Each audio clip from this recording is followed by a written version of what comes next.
comes on. Oh, it does. It comes on, and then I'm super loud. Okay. All right, what else? What other populations? Yes. The first child I took, her mother was in a major accident.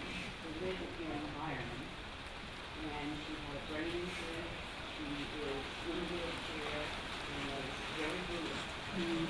Her father died a year later.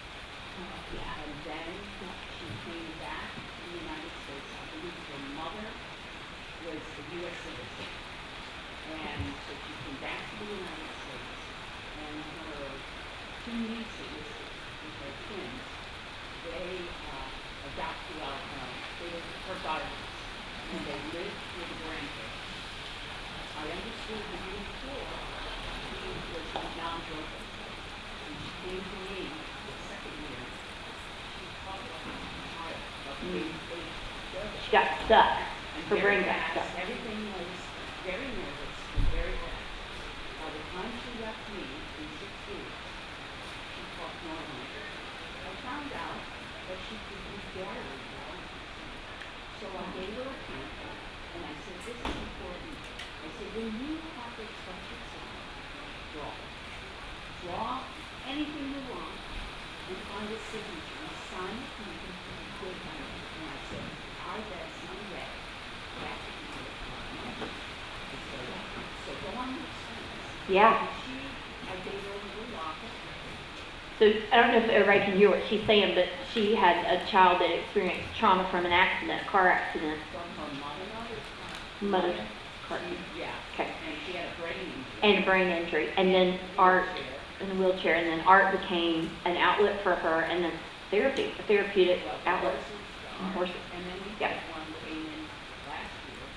She was catatonic. She took her breath away. She was suicidal. They said she never smiled.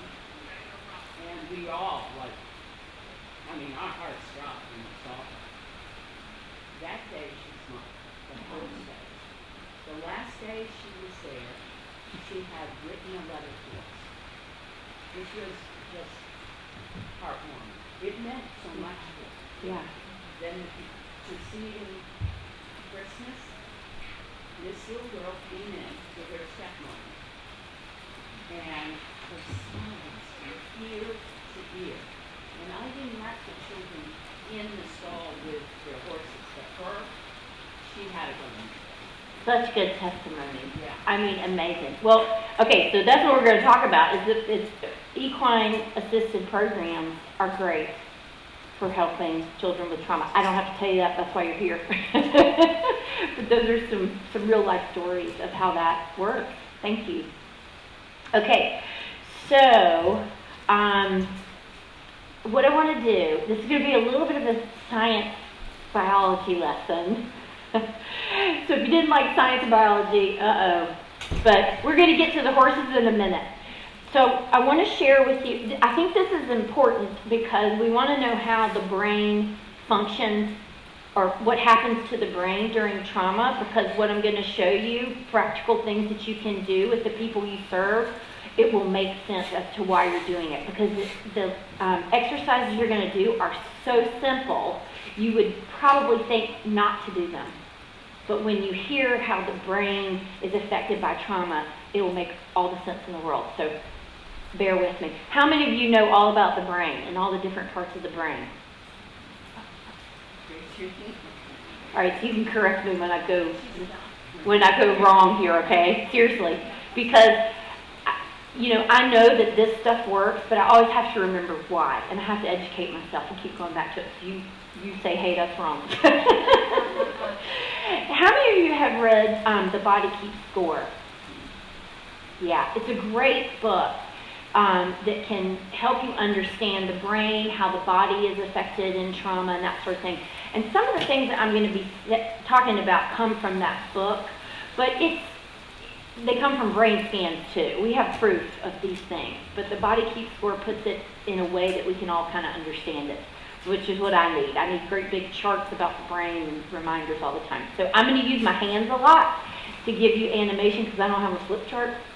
Okay, so let's talk about the brain for a minute. The brain is built from the bottom up, down here, up. Now, there's a part of the brain that some people like to call the reptilian brain. That's fine. It lends itself, when you call it that, to the theory of evolution. Okay, we believe in creation, but I'm just going to tell you, if you hear reptilian brain, that's what they're talking about. The reptilian brain is located in the brain stem, and it's responsible for all the things that newborn babies can do. Where's Jen Beck? She's got a newborn baby. So what do newborn babies do? Cry, eat, they get hungry, they sleep, they poop, they feel pain, they feel hunger, and they feel temperature. Okay? So the brain stem and the hypothalamus together coordinate the functioning of the heart, lungs, endocrine system, and the immune system. This is all in that reptilian part of the brain. Now, it's amazing how many psychological problems involve sleep disorders, appetite issues, touch, like sensory integration type things, and digestion. And think about that for a minute. So treatment for trauma has to include these things. Okay, above the reptilian brain is the limbic system. This develops after a baby is born. So whatever happens to a baby contributes to the emotional and perceptual map of the world that their developing brain is creating. So in other words, if a child is cared for and feels loved and feels safe, the brain becomes specialized in play and exploration. If the child is neglected, frightened, or unwanted, the brain becomes specialized in, what do you think? Abandonment and fear. So I don't think we have a lot of orphanages anymore in the United States. This is a foster care system, but we did before. And in other countries they do. And one of the things that happens in these orphanages, when you walk in and there's a bunch of babies, it's quiet. Because those babies have learned that when they cry, nobody's coming. And that is a child whose limbic system has said,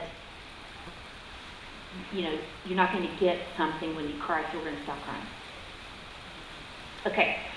Together, these parts of the brain form what some might call the emotional brain. This is different from the rational brain. We're going to talk about that in a minute. So just all down in here is the emotional brain. This area initiates pre-programmed escape plans in the threat of danger. So that's fight and flight. But it does it in such a global way. It's not specific. So this explains why if you were to walk by a rope laying on the ground and you jump back, that part of the brain says, jump back, there's a snake. There's a snake coiled up. The rational brain, which we haven't talked about yet, the rational part of the brain, though, goes, no, you don't have to jump back, that's a rope. So just remember that. We'll come back to it when we talk about how trauma affects the brain. Okay, top part of the brain, the rational part of the brain, helps us to reason and distinguish or make sense of what's going on around us. That's not a snake, that's a rope. The top part of the brain, neocortex, contains the frontal lobe. Y'all heard of the frontal lobe? Okay, is everybody tracking? Are my animations helping? Frontal lobe. This area enables us to use language, abstract thought, reason, reflect, dreaming, imagining, making choices.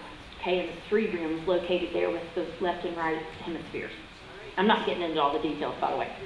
It's too much. It's too much for me. The frontal lobes are also the seat of empathy. This is important, we have mirror neurons in this area. They are responsible for imitation, synchronicity, development of language, and empathy. Okay, so you know how your best friend, or maybe your spouse, you can finish each other's sentences? You're mirroring, right? You can also mirror negative energy. You know how come into a room, they're ready to be a negative, and all of a sudden there's a cloud over everything. Now you feel negative. Those are those mirror neurons coming into play. So going back to the babies and orphans, a baby who is neglected, doesn't get this kind of interaction, and doesn't get that kind of interaction with the parent, can often lack empathy, because the mirror neurons are responsible for that, and they didn't get to mirror and match. When you coo, the baby coos at you, all those things, that's mirror and matching. How many of you were just in the Liberty workshop I did? Okay, good, not too many, because we're going to do the mirror and match again. But anyway, remember the mirroring neurons, because there's a reason why that's important in the practical piece that we're going to do. Okay, so treatment for trauma needs to reactivate the capacity to safely mirror and be mirrored. So I'll show you a little activity for that in a bit. All right, now we talked about the brain. We're going to move on, and we're going to talk about what happens when danger is detected. So the first, when there's danger, the senses detect it, the eyes, the ears, the nose. Okay, so it comes into the body, and a signal is sent to the limbic system. Sensations are then passed in two different directions, to the amygdala in the limbic system, and also up to the frontal lobes, which reaches our conscious awareness. The amygdala, some call the smoke detector. They detect the smoke from the fire.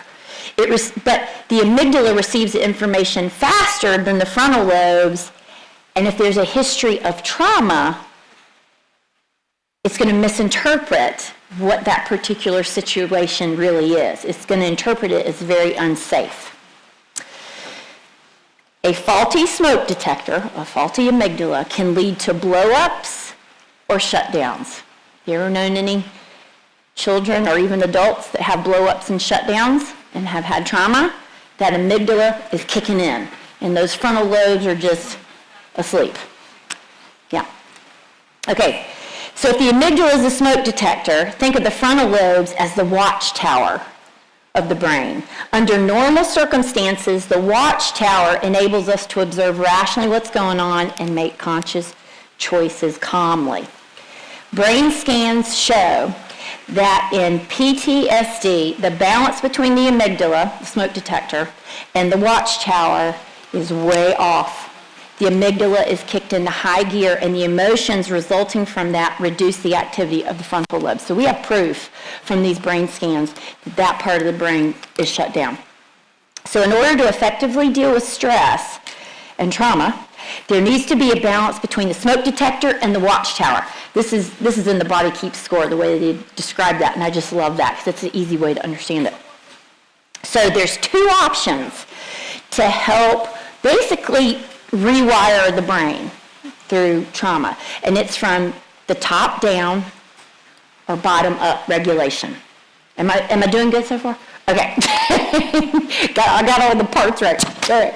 So bottom up, let's start with top down. So top down regulation involves strengthening the capacity of the watchtower, those up in here, the frontal lobes, to monitor situations. So if you can strengthen that part, it will help be more rational, right, when trauma is happening.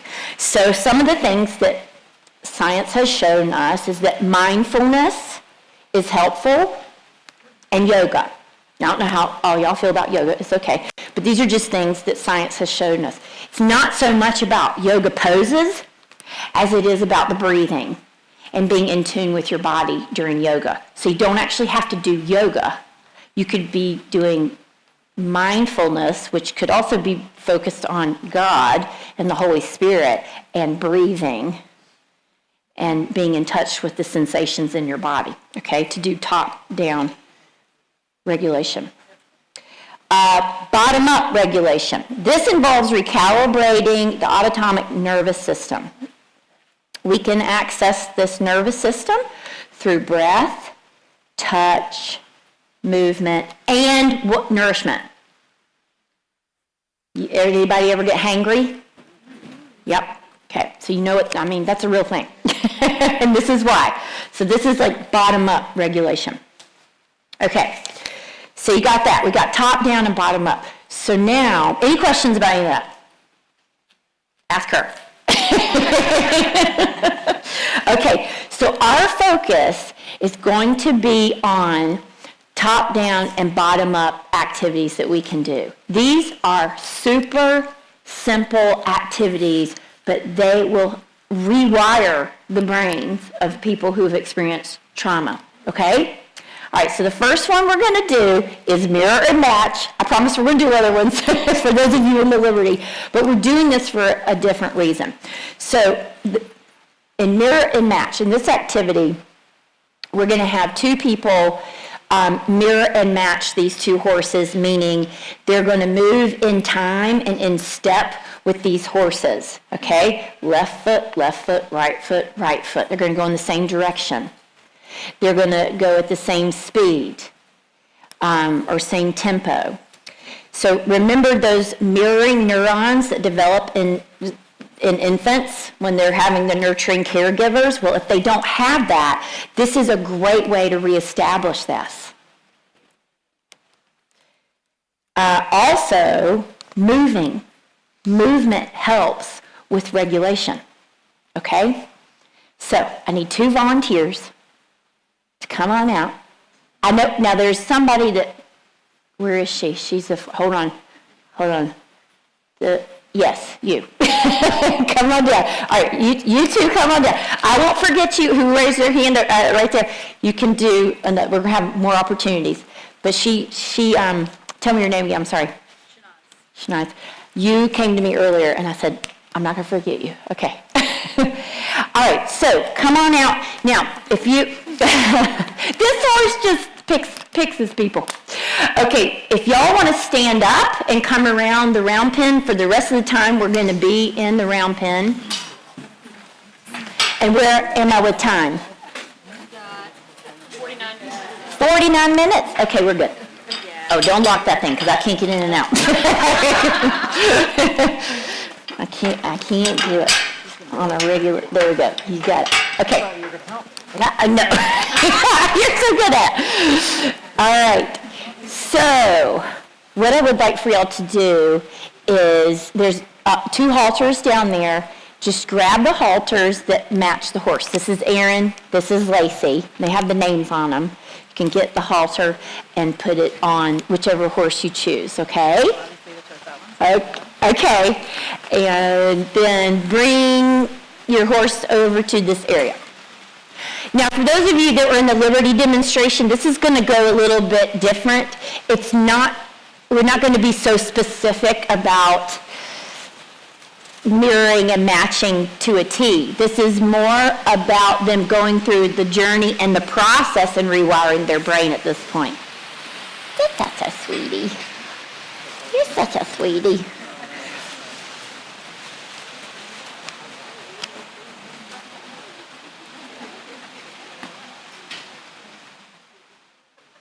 It got cold. Woo! Chilly.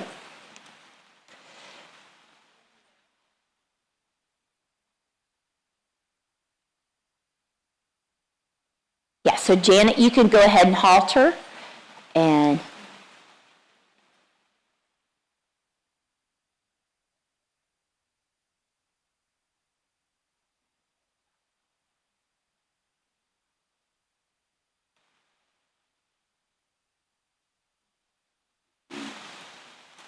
now, your participants are going to have fun doing this. They're not going to necessarily know that their brain is changing, but it is. Yes? So when you do this exercise with young kids, do you explain to them why you're doing it? You can, and I do often. I probably don't go into that big, long, lengthy discussion, but yes, I'll say this can help. You can't hear her question. Oh, okay, yes. So she said, do you explain to your participants why you're doing this? And I think it's a great idea to do that. You don't have to go into a really lengthy discussion, but if they have questions, you can answer the questions. Yeah, I think they need to know. Yeah. Okay. So what y'all are going to do is you're going to walk somewhere with your horse. You're going to pick a direction to go in. You might turn right, you might turn left, you might change it up. But as you're moving, and I want you to stay at a walk, we're just going to go kind of slow. You can stay at a slow walk, or if your horse is moving a little faster, you can do that too, whatever's comfortable. I want you to try to match their footfalls, okay, as you go. Does that make sense? So if their right foot is forward, your right foot's going to go forward. If their left foot is forward, your left foot's going to go forward, okay? Now, I have found that the best place for you to stand to do this, to be in partnership with your horse, is actually where you're standing right now, somewhere between their withers, their shoulder, and their nose. That's generally the best place. Sometimes in order for you to get going, to get some momentum, you might have to be out in front a little bit. That's fine. Just try to come back so that you can get in step with them, okay? All right, there's no right or wrong. You're just going to try to match their footsteps. Sometimes you're going to miss. You're going to have to catch up, do a little what I call a ball change. I used to be in a parade doing a baton twirling. This is a ball change. So do whatever you got to do to help get back in step, okay? All right. So just try it. Let's see what happens.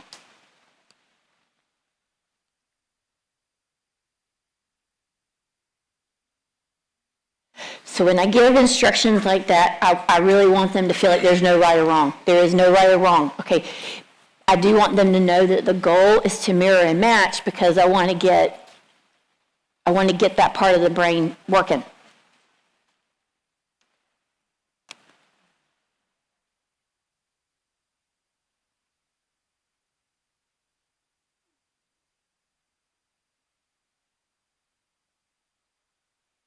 It's actually harder than it looks. Oh, it is.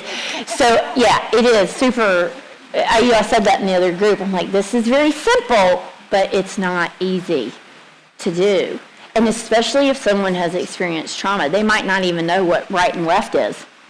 It actually doesn't matter, though. Where's Carol? It doesn't even matter if they know right and left. They know they're trying to get in step. Now, here's what can happen. Keep watching. I'll just keep talking. But sometimes, if a horse is here, the closest foot and my closest foot, the person's closest, will go together. And the outside, that's not wrong either. Okay? It's not wrong. I do try to set it up for right and left, fine. But if they are mirroring, they might be mirroring backwards. It's fine. Yeah, that's fine, because they're still in step. Okay? Then you might bring it to their attention, though, and say, hey, so cool, I noticed when, this foot's going and then that foot's going, try it the other way. Let's see if you can do it the other way, just for fun, so they don't feel like they're doing it wrong.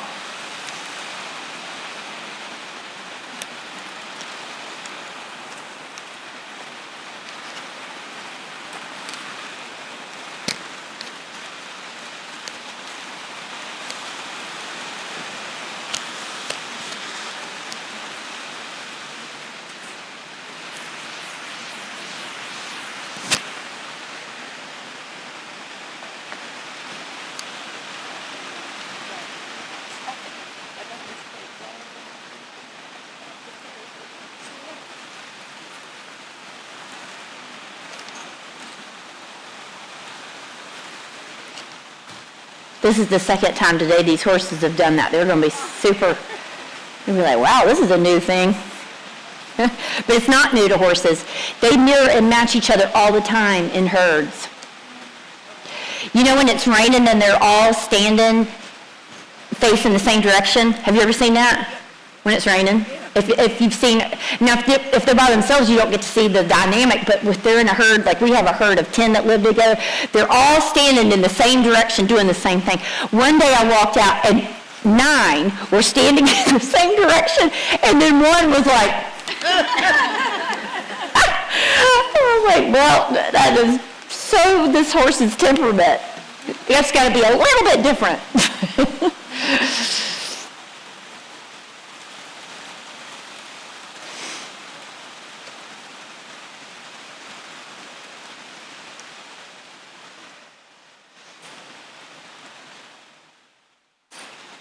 Now, as you're going and you're matching footsteps, when you feel like you're in sync and you got a good thing going, you might play around with direction changes. You might play around with speed. So if you're going, like let's say a medium walk, you might try to slow down and see if your horse will slow down with you and you can still mirror and match. Or you might speed up and see if your horse will go with you.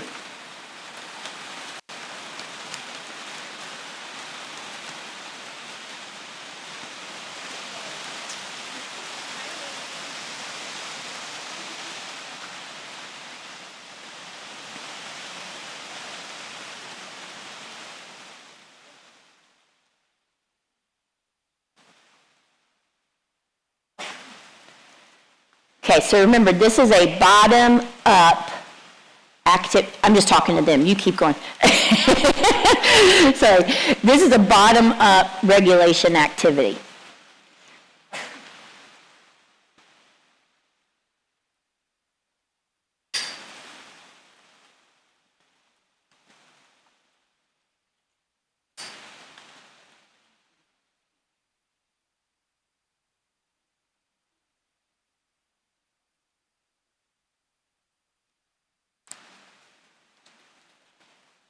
Okay, so you got about 1 more minute to play around with this, and then come on over and we'll chat about it.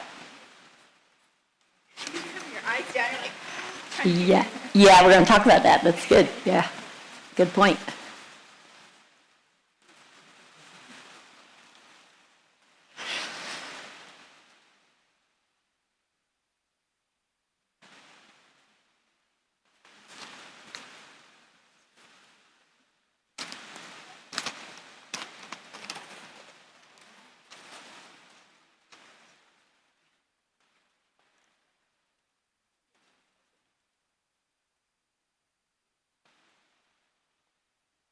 Also think about, there's a lot of sand in here.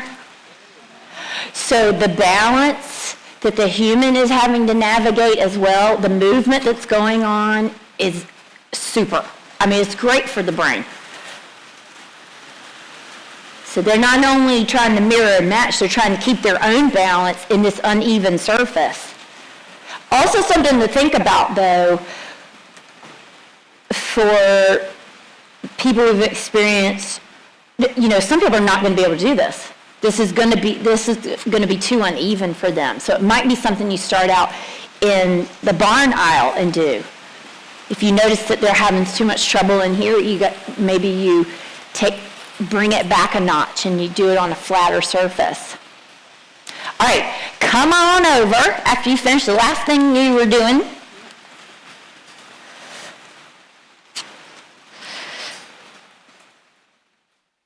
Okay, so talk to us a little bit about how that felt for you as a human trying to mirror and match with your horse partner. I felt like he was a little bit more tired, so the delay as did his steps almost got me unbalanced because I had to really pay attention where I put my footfall, and then for him it was where I would put be less balanced for me, so I had to adjust myself to him. So she's saying that balance was an issue because maybe he was tired. Did you say tired? Yeah, tired, and she would have to adjust herself to him on a regular basis. Yeah, so you had to make adjustments. Tell me about your body sensations, like what was going on in your body. Were you getting tired, like mentally, physically? What was happening in your body and in your mind? Your thoughts and feelings. I had to be completely focused so I don't face plant in the dirt. She said she had to be completely focused so she doesn't face plant in the dirt. Yeah? You really put your focus, really focusing on the teamwork aspect of it, of one foot coming together so you both are in sync. Even though I wanted to go faster, but I said, you know what? I'll go at your pace. Okay. And we can do this together. So you compromise. And you said the word focus again. So focused is a theme for her. Her brain is engaged, y'all. She's focused. And you're using your eyeballs, right, to see where am I on track there or no? Okay. Yeah, so I don't. Okay, yeah, so your eyes were taking in a lot of, what was around you and stuff to keep. I would say it was probably, in a nutshell, it was probably just having to retrain my brain to be like, okay, hold on. That motion is going to that next step, but it just gives you more of a throttle back to, okay, slow. Yeah, so, okay, would you say then there had to be a balance between, okay, we're going to go, but not real fast, and we got to keep balance? Yes. So that is super difficult for anybody. First of all, let's go, let's get energy up and go, but hey, not that fast. I mean, you are going from go to dialing it back immediately. So that is helpful for the brain to be able to regulate emotions, because let's say their emotions are getting out of control, right? This will help with that, so they don't get out of control quicker. They'll get out of control less quick. They'll be able to dial it back, as we say, and dial it down, because you're having to use the top part of your brain. You're starting from the bottom part of your brain, because you're doing that through movement and balance and mirroring, but then it's going up to the top part of your brain. You're really having to make choices about where you put your foot, how you put your foot. Do you need to slow down? Do you need to speed up? Okay, can you see how that could work? Now, for someone who's experienced severe trauma, this might not happen this quickly, but this is why you're going to do it. Okay? How'd that go for you, Janet? I think my challenge was trying to stay focused on what the task was. I was supposed to stay here. If anyone was observing, I wasn't there a lot. Okay. But I also had an advantage where this is day 3 of working with Aaron, so Yes. I knew he needed that extra stimulation. I was picturing that crap, Yeah. So I was trying to give myself room to be creative in working with this goofball. Yeah. I was having fun, but I was also trying to make sure I was finishing the task, but be in sync with him, so I had to be present. Okay. Ignore the fact that all these people are watching me. Yeah. It's okay if I make a goofball of myself. Yeah. Right? So, I don't know. I don't know if I achieved. I definitely had fun, so I think I achieved some of it for myself. But Sure. And you said you had to be present.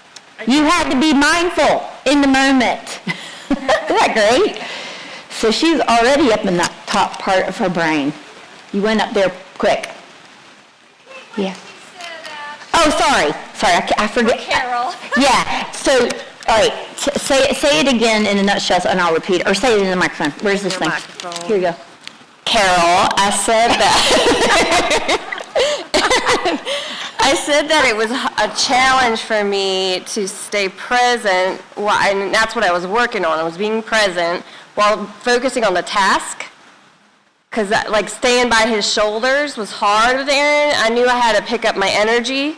So I'm trying to, trying to keep him entertained because he's a goofball. And also trying to block out the fact that all these people were watching me, and I probably was going to make a goofball of myself.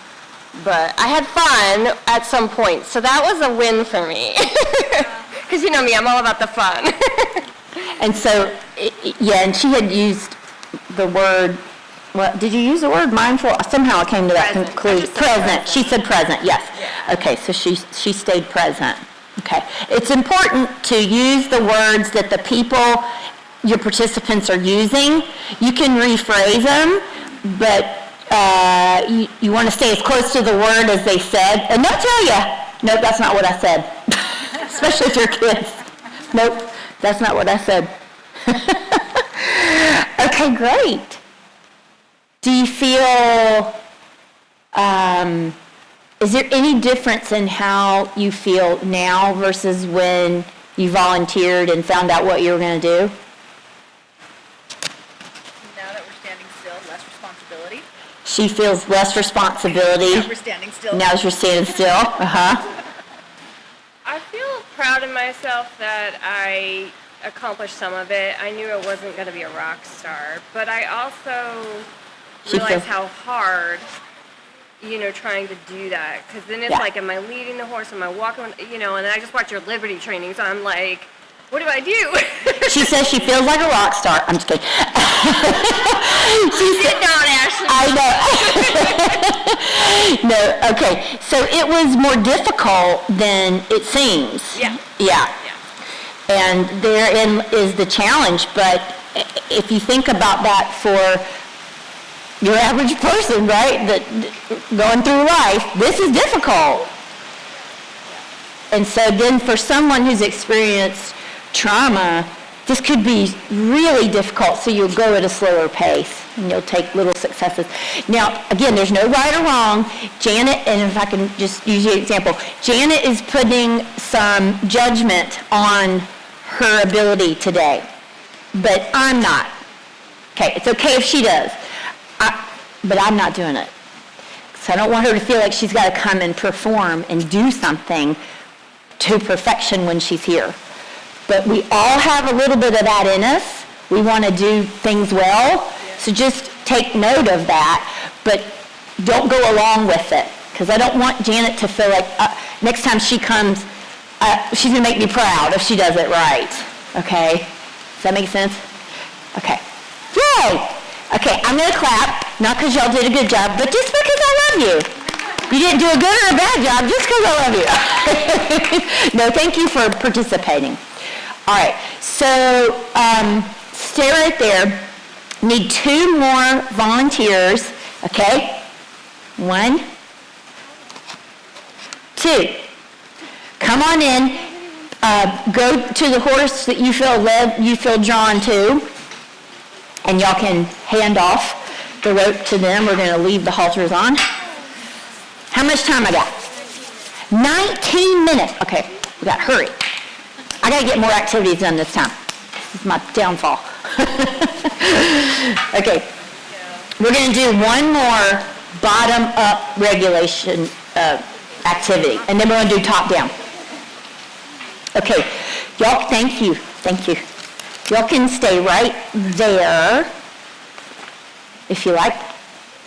Actually, pick a place in the arena where you'd like to spend some time with your horse. You can pick it now, go stand there, and then I'll give the next instruction. That's probably a good thing to have people do. They get to pick their spot where they feel comfortable. I think this is falling off my head. Uh-oh. It's falling off my ear. Okay. So we're going to do a breathing exercise now, okay? So this is a little bit of mirror matching again, because y'all are going to breathe in time with your horses, okay? What?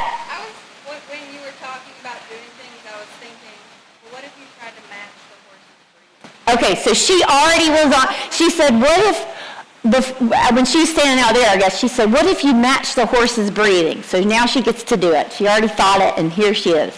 It's meant to be. Okay, so I want you to get in a position with your horse, a safe position where you feel safe, where your horse also feels safe. And you are going to be able to put your hands on your horse wherever you can feel them breathing in and out. So find that spot. Notice I'm not telling them where that spot is. This is for their exploration, to stay mindful, to kind of figure it out.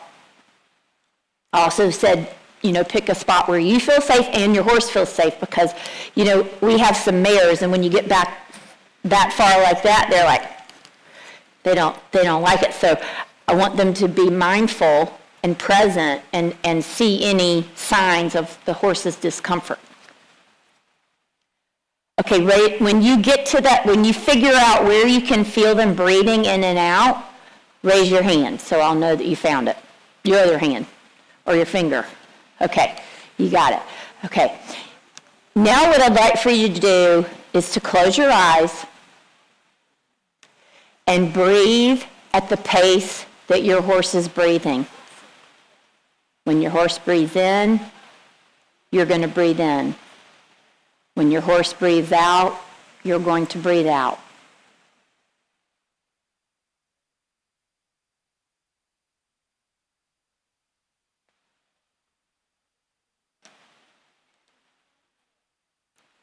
Look at the horses.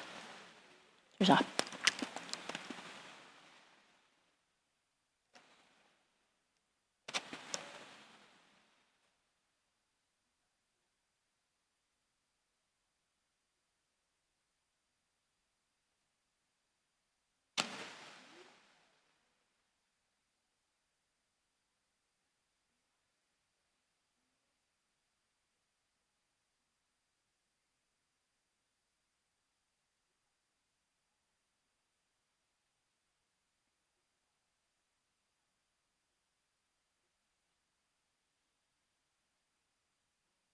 Do we have any grooming tools in here? Anybody that works? Okay, yes, thank you. I forgot that I needed this. Keep breathing with your horse.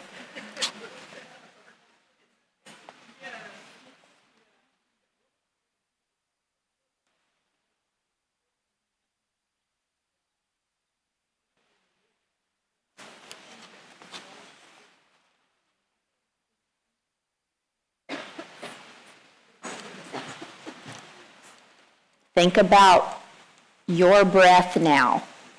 Keep breathing with your horse, but think about your breath and how it feels when you breathe in, how it feels when you breathe out, while doing it in sync with your horse.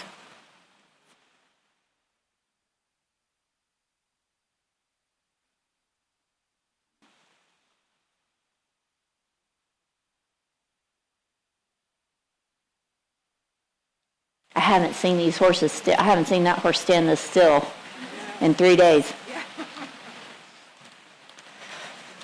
Oh yeah, thank you. I think just these two. Yeah, thank you. Mm-hmm.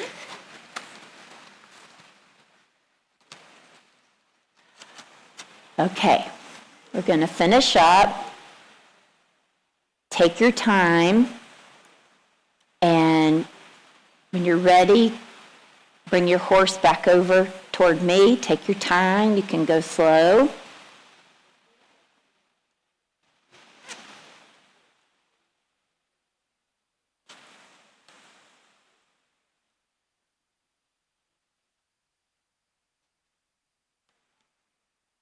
Should have done this last. Should have done this activity last, so the horses would be all relaxed. Okay. What did you notice, or what happened as you did that activity? And I'm going to come over when it's your turn to talk. Okay. I'm going to get real up close and personal. Yeah. Well, at first, I don't think I've ever really paid attention to how long a horse's breath takes. And as we started, I was like, are you breathing? And so the inhale is very long, and then the exhale is pretty quick. So I've done breathing exercises, so I started breathing very deeply from the bottom of my stomach, and then more matching the exhale, because I couldn't exactly tell what the inhale looked like. So now I feel a little bit dizzy. But Okay, note. yeah, Nobody- when you breathe don't pack very deeply, you can get a little Yeah. lightheaded, and that's what I did the whole time. Yeah. But yeah. Yeah. It's a different kind of Yeah. a breath. Yes. Very different than when we, like you're actually a great person to do this because you practice breathing Yeah. exercises, so this is very different. Yeah. Yeah, cool. How about you? What was your experience? I agree with China. Is that your name? Was on your name? I agree. I didn't realize how long of a breath they take as well. And I will say I was a little excitable when I first walked through the gate, standing in front of a crowd. But feeling the breath, yeah, it was definitely a lot longer than what I expected. Calming, very calming. Just, I don't know, kind of serene, made me feel more connected to the horse. And I could tell too, I might have been just a touch bit nervous, if I'm honest, because I saw how he was moving a little bit earlier. And I was like, okay, I pray that this horse will, be calm and we can make a good connection. And I could feel the horse calming too. I was like, he's not moving. That's pretty cool. So, yeah. Yeah. So do you feel more calm, Absolutely. a sense of calm now? Oh, yeah. It definitely calmed my breathing down some, just especially shutting my eyes and just being in tune and in the moment and focusing in on the horse's breathing to lead my breathing. Do y'all think this is something you could do when you leave here and imagine breathing with the horse, even without the horse? Yeah. Yeah? Yes. Yeah, especially if you practice breathing, because the really important breaths that you take are very deep in order to heal the body from the inside out. So having to breathe very deeply with the horse, it gives you something to measure it with. Because I like breathing this way better. I'd rather have the horse, because sometimes it's like, okay, and then I get lazy with it, and it gets shorter and shorter and shorter, and then I'm not accomplishing the actual breathing exercise I'm trying to do. Yeah. Yeah. And you connect with the horse at the Yeah. same time. Yeah, I just have my stomach on her, and so Yeah. we were just together. Yeah. Well, and if you think when you're breathing faster, you're not getting good breaths in. Yeah, when you're breathing, The slower and the calmer you are when you're breathing, you're getting better oxygenated. getting better oxygen the slower. Yeah. So this is the reason why I ask that is because we ask our participants to remember this activity because they don't get to take the horse home with them, right? But they get to remember this experiential moment. And by doing it, when they come out each time, even if it's just a part of their session, they can go home and breathe that way because they practiced it. And they can visualize being with their horse. Yeah. Yeah. Good. Yay, thank y'all. I'm so glad my brain was where your brain was. I know. I love it. That's the Holy Spirit. Okay, so how much more time? 8 minutes. I can do it. We can do it. Okay, 2 more volunteers to come in. Everybody's going to participate in this one, but okay, we need 2 hands on. Anybody else? Oh, we got 2. I don't know. Y'all have to decide between yourselves. I love it. I can't pick. I keep losing my microphone. It's in my earring. Can you fix that? There you go. Oh, it's still in And put it on my ear. Okay, wonderful. Tell me your name. Emily. Okay, so we got Jana and Emily. All right, pick the horse you feel drawn to.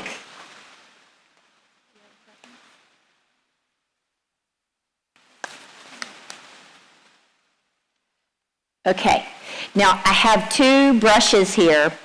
Okay, another bottom-up regulation activity is grooming, okay, because it's tactile for the person and the horse. And so y'all are going to do that while the rest of you you're going to be participants. You didn't know that, but you are. You're going to be participants, and you're going to be doing a top-down regulation activity, okay? So let me tell them what they're going to do, and then I'll address y'all, okay? So here's some brushes. Normally I'd have like a grooming kit, but for sake of time, we're just going to do these brushes here, okay? And I want y'all to spend some time with your horse, getting to know them, and also grooming them. So, you can use this tool that I've given you to groom your horse. And while you're doing it, look for, communicate with your horse. Your horse is going to be communicating with you about what spot is the best spot to be brushing. They might communicate what spot is not a good spot to be brushing. And if that's the case, you'd leave that spot and go to the spot where they like, okay? So listen to your horse's feedback and groom. You can try different places. Okay, so they're going to do that. Their brains are getting regulated doing that. Now, top down. So y'all are going to now be doing an observational exercise. And this is in so we're practicing mindfulness right now. This is actually hard too. So those of you who've done my biblically based certification know all about this, but you're going to be observing facts, not opinions, not what you think is happening, but factual things that are happening, okay? So while they're doing this, you're going to be looking at what the horse is doing and what the human is doing and gathering facts about what's occurring. Okay? It sounds easy, but in a minute we might find out that it was hard. And I'll get out of the way so y'all can see. 5 minutes. We got 5 minutes. So gather your facts really quickly. And I'm not necessarily going to process with y'all that are grooming. I'm going to process with the group so that we can focus on the top-down regulation. Y'all are just going to have fun grooming. Normally, yes, in a session I would be processing with them, but process with y'all. Okay, so let's go ahead. What are some factual things that you see happening? Shout them out as loud as you can. Long strokes with the brush. Someone's doing long strokes with the brush. Great. The horse, some horse or both horses licking and chewing. Okay. What else? Aaron's on a long lead and Lacey's closer, feet more close. Okay, so Aaron has more slack in the rope and Lacey has less slack in the rope. Okay. Great. That's really good. Y'all know your facts. What else?